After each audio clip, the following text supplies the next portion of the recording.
বিয়ের পরে না সব কিছুই চেঞ্জ হয়ে যায়। বিয়ের আগে যেরকম ছন্নছাড়া হয়ে তাড়াতাড়ি বাড়ি থেকে বেরিয়ে যেতে পারি, তো বিয়ের পর সেটা হয় না।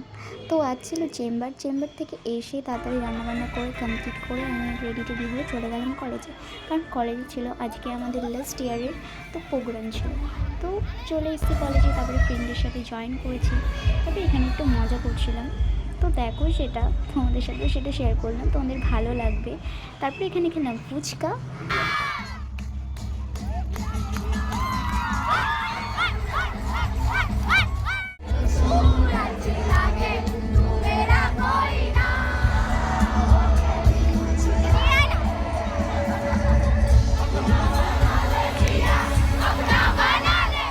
অনেকদিন পরে সবাইকে দেখে খুব মজা পেয়েছিলাম, পাগলের মতো ডান্স করছিলাম। যাই হোক আমি আগেই বেরিয়ে গেছিলাম কারণ আমার কাজ জয়েন করতে হবে, তারপরে আমি কাজে চলে আসলাম। তো আজকের ভিডিওটা ভালো লাগলে লাইক করে দিও।